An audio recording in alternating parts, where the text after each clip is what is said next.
السلام علیکم ورحمۃ اللہ وبرکاتہ۔ خواتین و حضرات،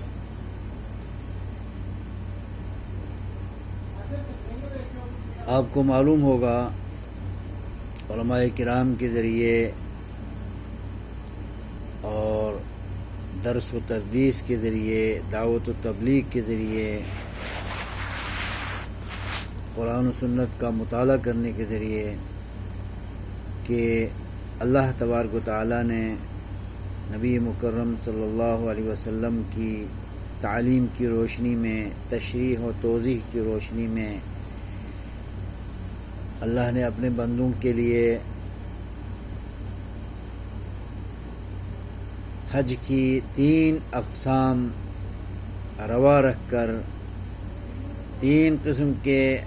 حج کی نیت سے اللہ کے بندے اللہ کے گھر کی زیارت کرنے کے لیے،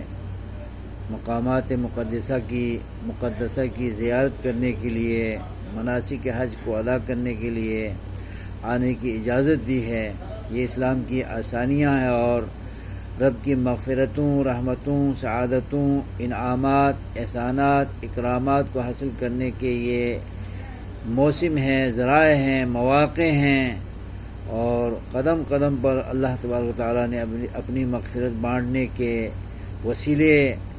اپنے بندوں کو عطا کیے ہوئے ہیں کتاب و سنت کی روشنی میں۔ تو حج تمتع بھی ایک سہولت ہے۔ حج تمتع میں یہ سہولت ہے کہ جو بھی حاجی حج کے لیے آتا ہے تمتع کی نیت سے، وہ پہلے عمرہ کر کے فارغ ہو جاتا ہے اور احرام اتار لیتا ہے، پھر 8ویں ذوالحجہ کو مینا روانہ ہوتے ہوئے نیا احرام باندھ کر مینا روانہ ہو جاتا ہے۔ اس طرح اس کو سہولت ملتی ہے، بیچ میں عام کپڑوں میں رہنے کی اجازت مل کر، اس لیے اس کو تمتع کہتے ہیں، یعنی فائدہ اٹھانے کا موقع اس حج کی صورت میں رہتا ہے۔ حج قران بھی تمتع کا دوسرا یعنی نام ہے۔ قران ملانے کو کہتے ہیں، یعنی پہلے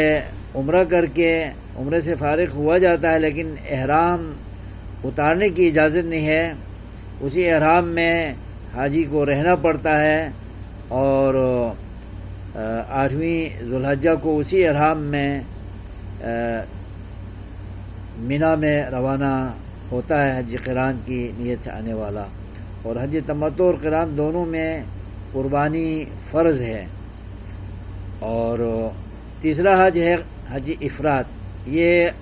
سب لوگ کر سکتے ہیں جو قربانی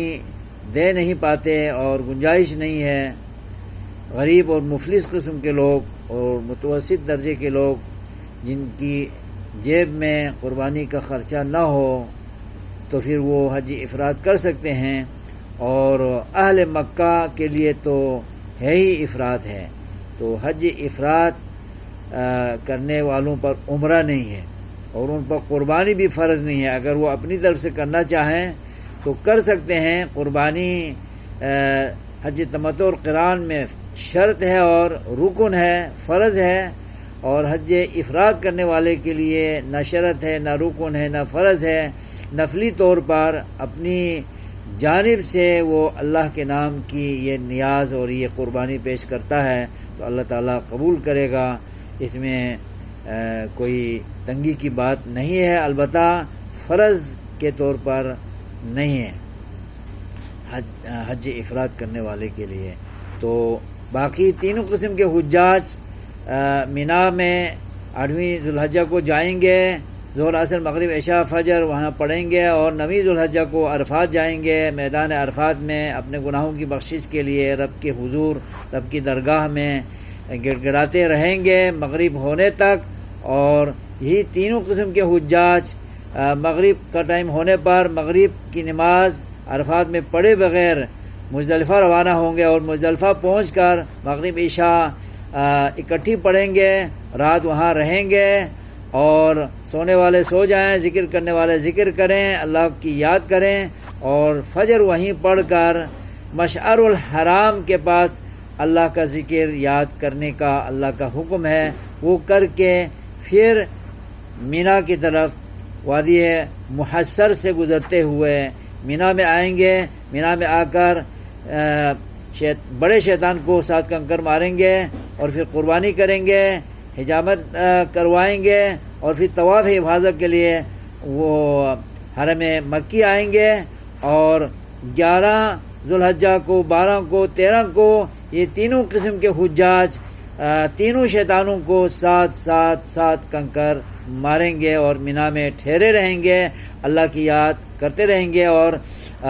5 نمازیں وہیں پر پڑھتے رہیں گے۔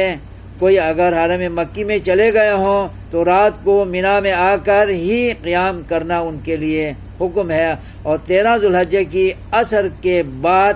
تمام حجاج حج سے فارغ ہو کر اپنے اپنے گھر یا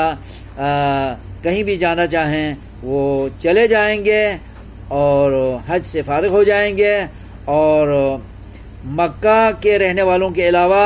جتنی قسم کے حج کے اقسام کی نیت سے آئے ہوئے سب لوگ طواف